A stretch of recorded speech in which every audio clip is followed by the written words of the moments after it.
right, my people of faith, let's take another walk. I was just listening to Trip Lee, Sweet Victory, and God just took me someplace. All right, okay, my people of faith, let's talk about the spirit of faith versus the spirit of fear. The spirit of faith versus the spirit of fear and how it works. Okay. The spirit of fear is lined up with the spirit of doubt. All right? Okay. For an example, let's say that we have a chair. We all have sat in a chair. Not too many of us may have fallen out of a chair, but for the ones that does and have, okay. But for the ones that seen the chair for the first time, I don't know if you instantly believe that you can sit in that chair. Maybe you saw somebody else do it, and so you just went ahead and did it. That was the demonstration of faith. Now, the demonstration of fear is we see the chair. We have no experience to the chair. We don't know what the chair is going to do. So we instantly is defensive towards the chair. We're instantly defensively, subconsciously, is automatically drawn to defend against the chair. So we push the chair, we move the chair, we may even throw the chair down to see if it's sturdy or it's stable. All right? So even when we go to the chair, just test it out to see if it will hold us of sitting. So we will slightly adjust to sitting. Just in case, if it's not stable enough, our reflex can prompt us up so we won't fall. But after we went through this process a few times, we make shortcuts, shorter routes to sit down in this chair. We don't move it around. We don't throw it on the ground, whatever. We may just grab the top of the chair and move it and see if it's sturdy. Then we grab the sides if it have armrests, or we grab that and then we sit down. If it has wheels, we adjust accordingly based upon how we learned prior to the other steps of sitting in the chair. All right, that's the demonstration of, as far as like how instantly we are defensive to fear, right? Or subjective to fear. And we are instantly defensive from faith.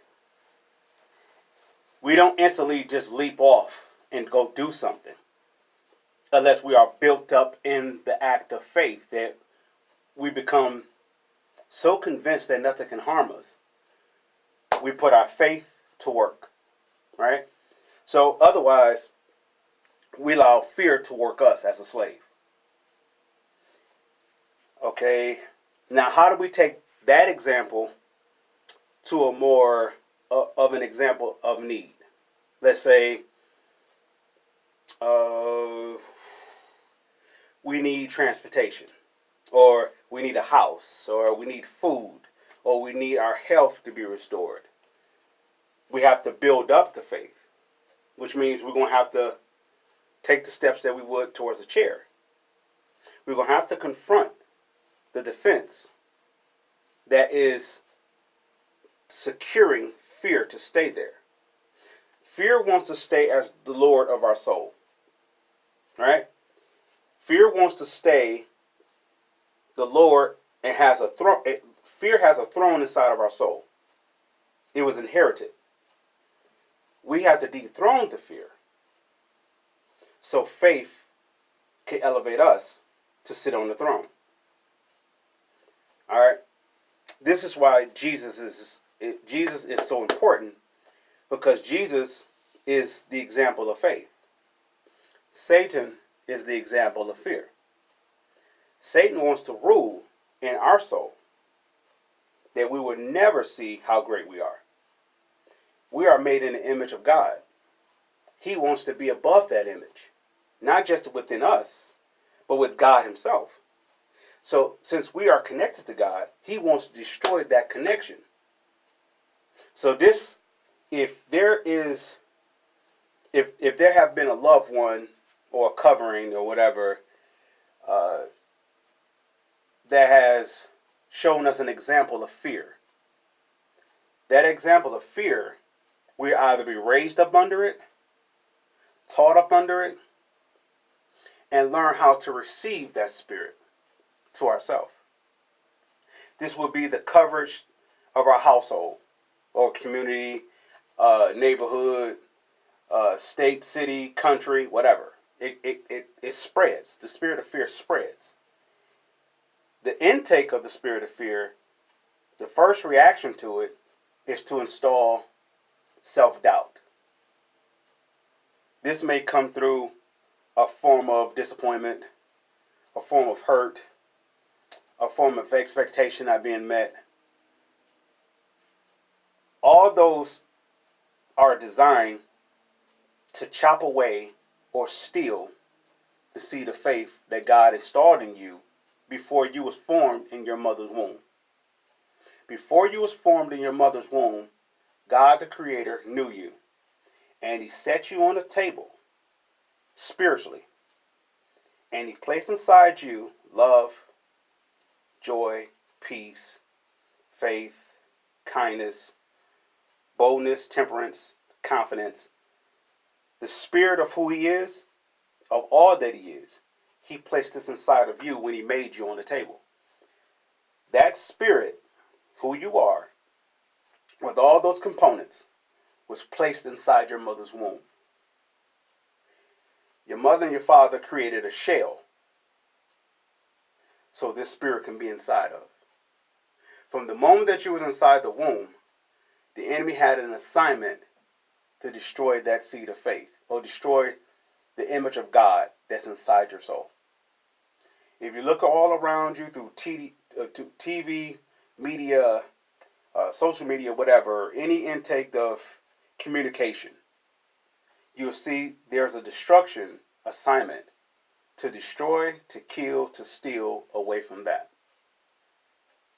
Right? Okay. Now, how do we apply the seed of faith into our life? How do we apply the seed of faith or the plant to allow the seed of faith to grow?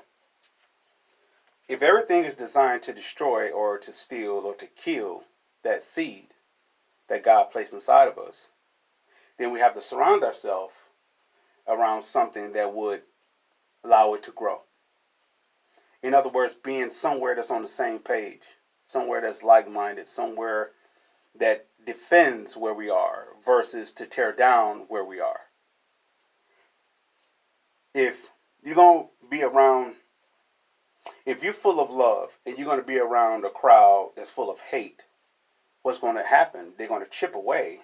Even though the love in you is stronger than the hate that's inside them, if you hang around long enough, it's going to chip away, chip away, chip away, chip away. Though you are still strong, but you're not as strong as you was when you first entered into that arena, into that conversation, into that place of territory.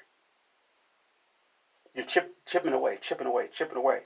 So you're going to have to go where your spirit can be refilled of its own. Otherwise, it's going to be full of something that it's not. And you're going to become less of what you were designed to be and more to what a demonstration, what you was never meant to be.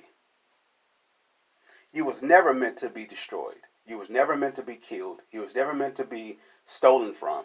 You was never meant to be a slave. Look at it this way. A system goes like this. You plant the image. You become the image. You spread the image. You die to the image. That's the act of fear. That's the spiritual trail of fear. All right? So what Jesus did is he came to destroy all that.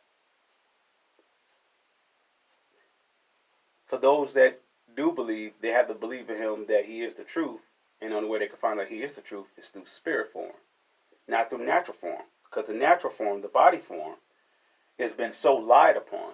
It has so much deception a part of it. There's no reason for him to be walking around like, okay, I'm Jesus and I'm black. I'm Jesus and I'm white. I'm Jesus and I'm Chinese. I'm Jesus and I'm Hispanic. I'm Jesus, and none of that matters, because spirit triumphs over something that can die. A spirit is eternal. It never dies. The flesh dies. If not, the ones that passed on before us, where are they now? Do you see them walking around us? If you do see them, you see them in a spirit form. Dreams, visions, and so forth. All right? Okay. So Jesus came to separate us from the cares of the world, the lusts of the flesh, and let's see, cares of the world, the lusts of the flesh, and the deceitfulness of riches. If we do whatever it takes with our mind, will, emotion, intellect, and imagination to get $1, that dollar is going to turn against us, and it's going to make us work for it. We will never get the max amount. Let's say if you had $1 trillion, you still will be broke. Because now you're looking for power. The $1 trillion can't buy you that power that you already had, but you gave it up for the $1 trillion. This was the exchange that Adam had in the garden. Adam was all powerful, but he gave that up for $1 trillion to be a servant to fear. Now, we have been wanderers because we have that same like mind, because we are descendants from Adam, until we come to the knowledge of Christ. If Christ can come in and transform us by his spirit, if we can believe on him, his spirit can come in and transform us from the way that we once was like Adam to become more like Christ, where we have all the power and we don't have to exchange it to be a slave. You could have $1 trillion and still be broke. Look on the example. See, Adam's lifestyle is easier to believe than Jesus' lifestyle. Jesus didn't need money, but he had everything. Adam needed money and he had nothing. But in the beginning, Adam was just like Jesus. So, to put us in the perspective of where we are, to be more like Christ and to be less like Adam, right? Okay, to be more like Christ is simple.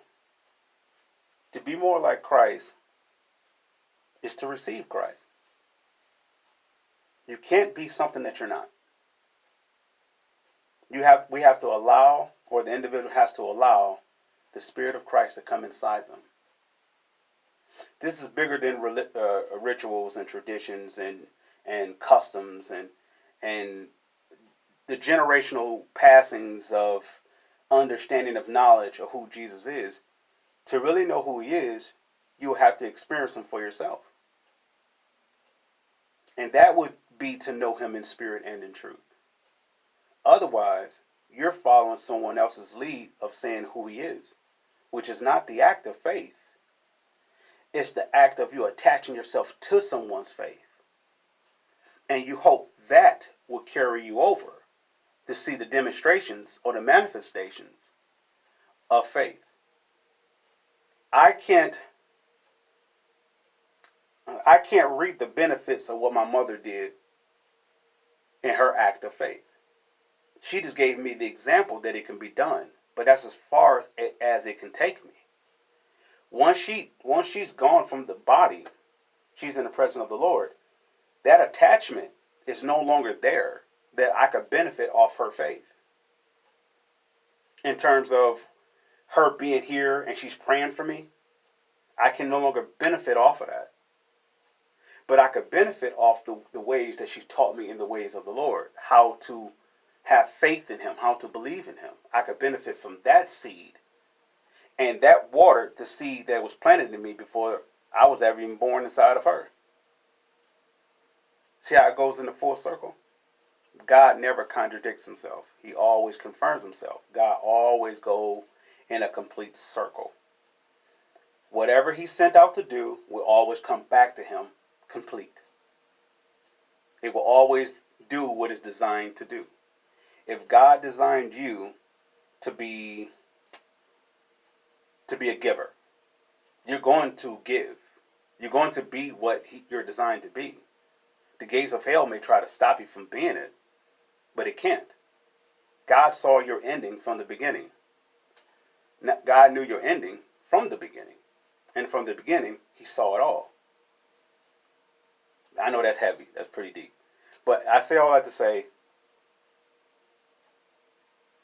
when God created you, you was never, okay, I'm going to talk to the persons or person who have experienced something stolen from them. And I'm not talking about jewelry or a car or something like that. I'm talking about from your soul. You know, someone has stolen your love. Someone has stolen your kindness. Someone has stolen your peace. Someone has stolen your confidence and your trust and your innocence. Let's talk about restoring that. Because what good is you? What good are you? Or what good is it to have $1 trillion if all that is stolen from you still? If that you no longer have that, what good is that? So let's start with Jesus repairing that area. That and that alone would be all the evidence you need that he is God. Because that was all spiritual that was stolen from you.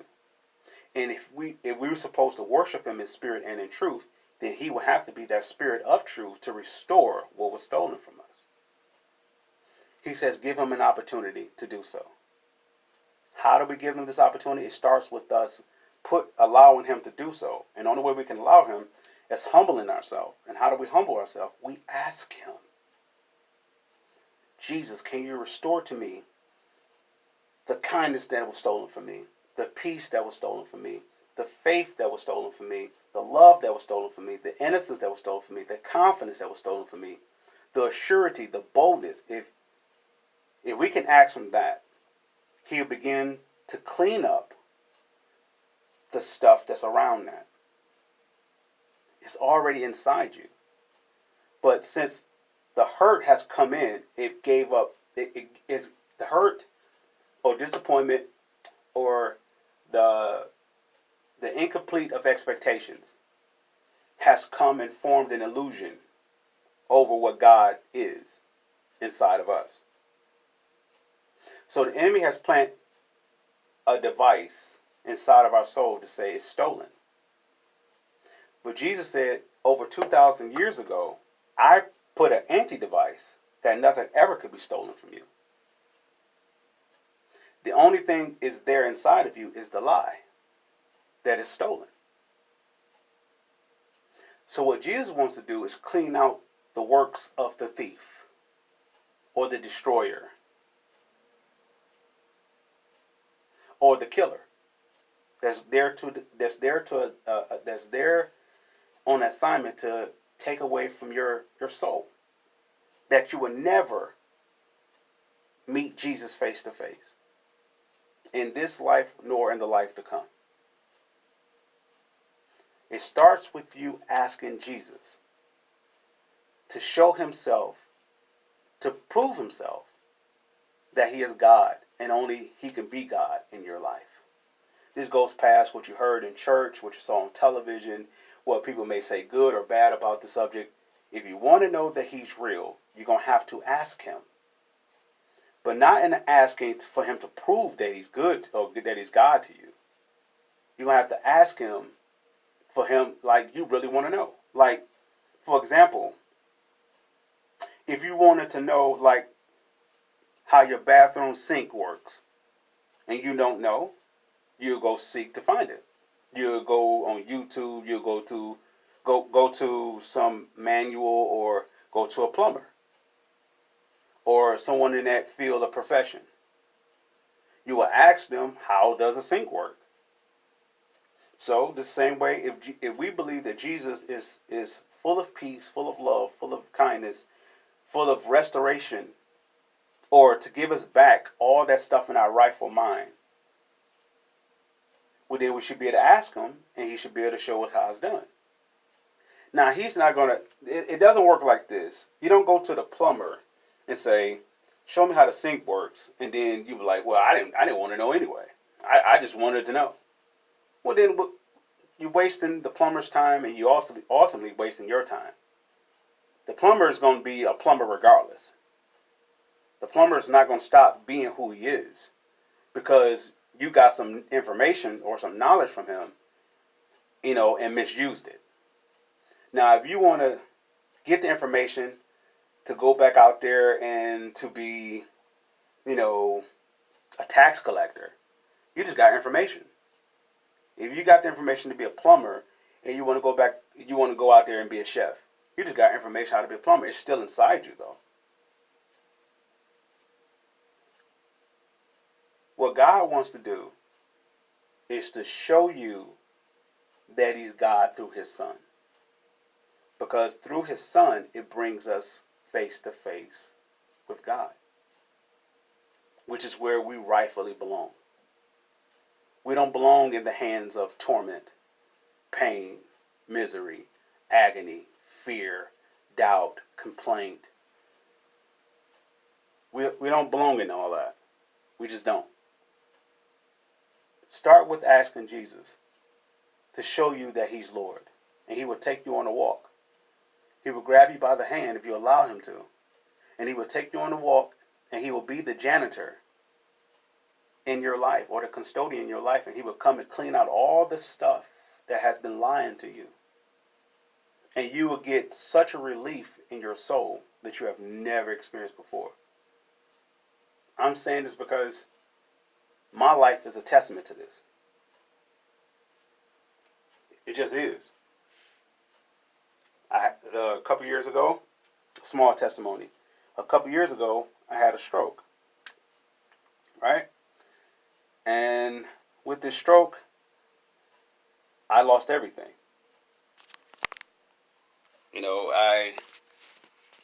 I lost everything. I had no clue about where to go, what to do. My bills is overdue. I'm in deep in debt. I have no money. I have no food.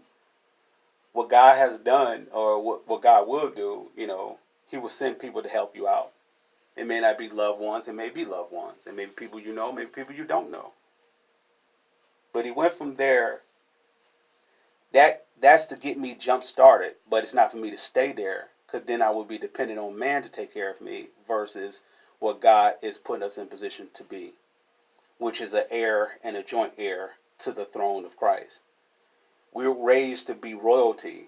We're made. How about that? We're made to be royalty. So God wants to show us who we really is. We're not a slave. Okay. So when I was going through what I was going through, people have got me to a certain point. But if I tried to go back to them for that self-same assistance, they wouldn't be allowed to give it to me. Because now it's time for me to walk on the water. I never forget it. A friend of mine stopped by to check up on me. And he said to me, I just want to see how you doing and all that good stuff, I have asked him for some money, for some help. And he looked at me. He said, what, you're all right. You're all right. Did he give me that money? No. Was I disappointed? Yeah. How am I now? Grateful that he didn't give me that money. Because all I would have done is dangled a bait in front of me, dangled a carrot in front of me to keep asking people, keep asking people, keep asking people. But what God was trying to show me all along, that royalty was inside of me. It was just covered in a lie that was started before I was in my mother's womb. Remember, the act of fear was designed to destroy the act of faith that's inside you. It's not fear. Fear is not the boogeyman. Well, actually, fear is the boogeyman. But fear is not through. Fear is it's a spirit that covers the earth. It's it's an illusion. It's like a dark cloud that covers the earth. And through this dark cloud, you get a lot of misery, you get a lot of killing, you get a lot of hatred, you get a lot of deception, you get a lot of manipulation. You get a lot of stuff that is not nowhere near close to love. You get a lot of stuff of that. So through this cloud, it drops down rain, right? And I'm not talking about the rain that we get the water, but it drops down a spiritual drops of rain. And it goes inside certain souls. They begin to speak what they see that came from this rain. And when they speak it, it's going to birth life. Because that's how powerful we are. And that's the point of the spirit of fear. Is that it can get inside of us so we can speak of its nature. Which is far away from love. Because if we speak fear, we'll produce fear. How about this? We'll speak a fruit of fear that has seeds in it. That's going to produce more fruit of fear. And this is what the spirit of fear wants to do with us. Now, that's how it is without Jesus. With Jesus, you ever seen a person wipe off a chalkboard? And they get all the chalk off the board. This is what Jesus did. The chalk represents the illusion of the spirit of fear. Jesus came and just wiped it all off. There is no spirit of fear. With Jesus, there's no spirit of fear. There's only faith. Without Jesus, there is the spirit of fear, and you're going to serve it until you die. This is what is called to be a slave to fear. Slave to fear is not saying I'm afraid to fight against somebody. They're just listening to the spirit of fear. They don't prove anything that you're not afraid or not. Or I'm not afraid to go ahead and sell my body. Or I'm not afraid to do whatever it takes to get this amount of money. That's not fear. That's not the act of, dominance over fear. That's the act of serving fear. The act of showing dominance over fear is to always walk in love. The act of dominance over fear is to walk in love, which is inside us, inside of all of us. It's installed in us. It's part of our DNA. Our DNA is not from a racial ethnicity or some kind of generational pool of that DNA type of deal, biology or physical. You're a spirit. This is why this is why you know right from wrong. This is why you know what it's like to have peace and when it's not to have peace. Because you're a spirit. You can't see peace on your skin. You can't see love on your skin. You can't see joy on your skin. You can't see it. It's spirit. So God wants to wake up, which has been asleep inside of us. In other words, it has been covered in filth for so long. We call it deception. We call it fear. It's all related to Satan. How about that? It's all related to Satan. It has nothing to do with Jesus. So let's start with that, people. We have another video to continue this. Fear versus faith, or how the spirit of fear, or how the spirit of faith versus the spirit of fear works. All right, my people of faith, you are the blessed. Be the blessing. Let's continue to walk.